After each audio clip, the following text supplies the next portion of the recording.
Joy Guru, want to become happy? Then just do only one assignment. That is enough, that is sufficient to make you happy. We all want happiness. And there is also reason why. You see, there are several reasons why. One of the reasons is that our inner nature is such, there is Satchidananda. One of the elements of this term, that is the Satchidananda, is Ananda. So we all want bliss, we all want peace, we all want to become happy. In other words, we have, you see, due rights to become happy, if I may say so, and it's a fact also. Now for this, actually, what is needed? You need to do something. I think the matter can be best explained if I narrate a verse of Sri Thakur Anukula Chandra. It is included in the book Anusuti, second volume, and it is the 83rd number verse, in which he has stated, let me state it in Bengali at first, সুখী হতে আসলি ভবে ওই কামনা করলি কত সুখী কাকেও করলি নাকো কাম্য যাতা করলি হতো. If I may translate it in English, it is like this, that you have come in this earth to become happy, and you have aspired for this aspiration in very many ways as possible, rather as many ways as possible. But you have murdered this aspiration, this ambition, as because you have not made anyone happy. This is the, you can say, more or less the English translation of this verse. Possibly, I think this verse is self-explanatory. Swami Vivekananda has also stated that spiritualism is all about selflessness. That is, whenever a person becomes selfless, then he is definitely, you see, spiritual.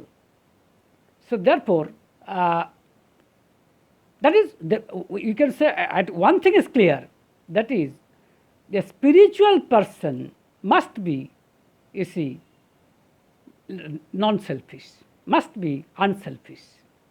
That is, selflessness must be one of the attributes of a spiritual person.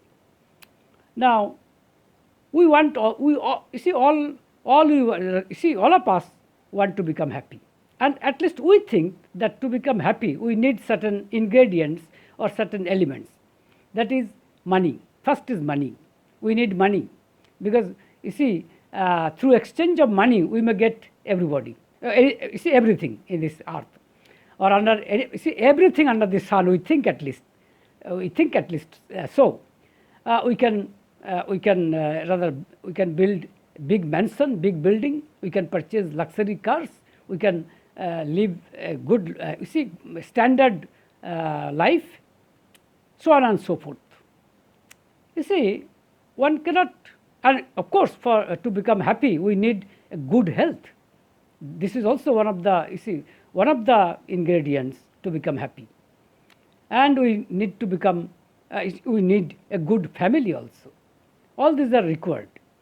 And we strive for these requirements in as many ways as possible. And often, that is very often than not, we take dishonest routes, we take wrong routes to fulfill, to achieve these requirements. But here, I think, lies the importance of spiritualism, because see, in spiritualism, or rather spiritualism teaches us that you need to take honest means. Yes, we agree that to become happy we need money, and we need good health, we need good family. These are all, you see, these are the material ingredients, you can say, and we cannot ignore these material ingredients. But definitely excess is not good. We need to maintain we need to manage our requirements, within very minimum bare necessities.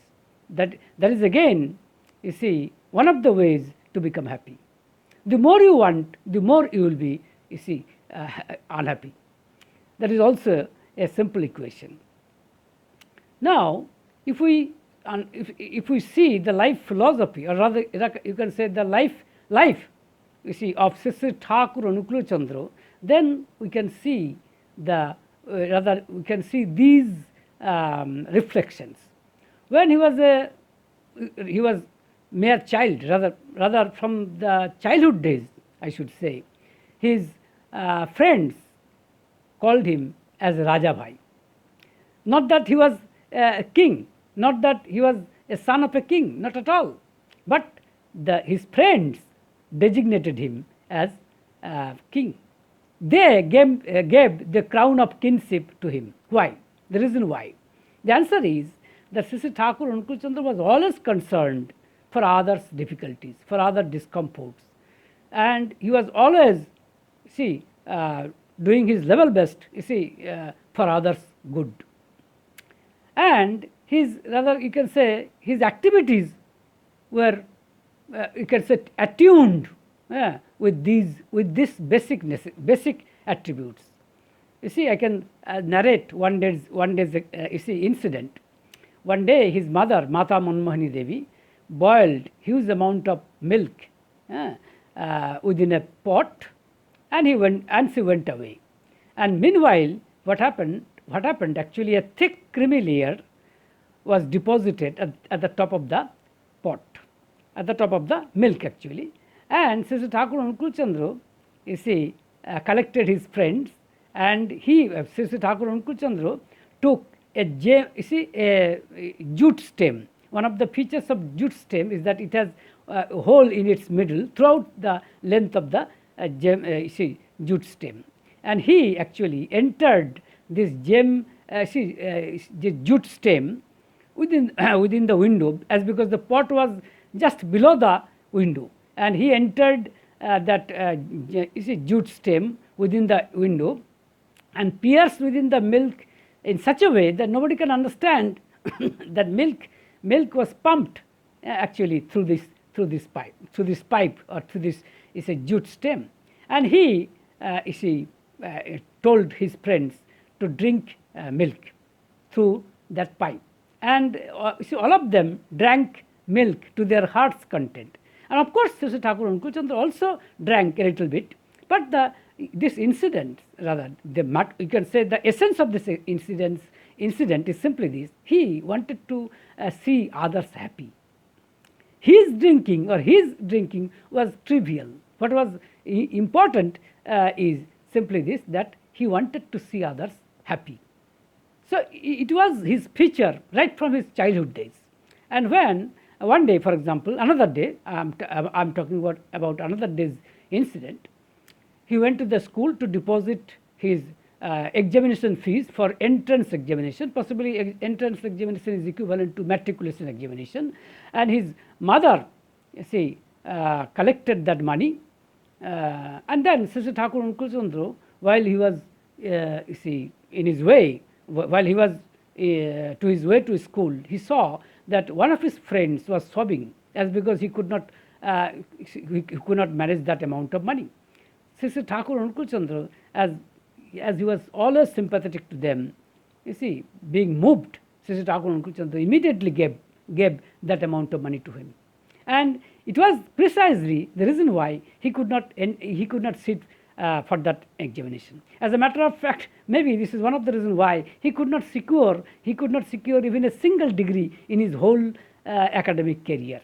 But he did not repent for this for this incident afterwards. Rather, he told everybody that I had not acquired, or I had not acquired any degree.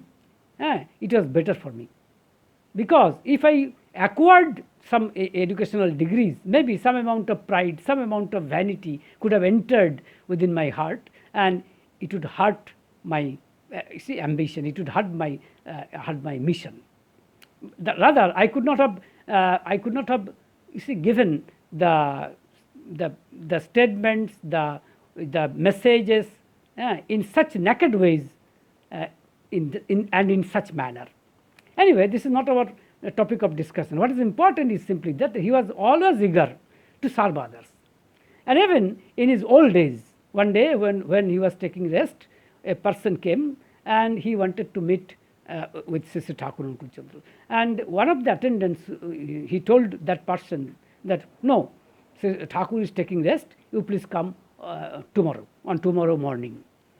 But Thakur somehow heard this conversation, and he immediately summoned that attendant, and he asked that attendant to call him immediately. That attendant told Sister Thakur Ankur Chandra, how is it, Thakur? You are tired and you are taking rest. But Sister Thakur Ankur Chandra said to that attendant, no, thy necessity is more than mine. Thy necessity is more than mine. Just imagine. So therefore, this is also, that means that he estimated that person's need even more important than his own rest. Just imagine. So only he can say the verse that is written in Ishopanishad, which runs like that: Jastu sarvani bhutani atmanne vanupashyati sarva bhuteshu chadmanam tatana bijugupsate. It means that he who sees everybody within himself, and he who sees himself within everybody, he cannot hate anybody. Only he can say this. That's the reason why he was the Acharya. He was not only a Sadguru, but he was the Acharya, because he practiced it throughout his life. And that is the reason why, that is precisely the reason why he was the happiest person. It is as simple as that. So in conclusion, we may say that to the extent we can make others happy, up to that extent we would be happy. That is, one cannot become happy, one cannot become blissful unless he makes others happy, others blissful. This is the simplest equation possible to become happy. So live in love. Joy Guru.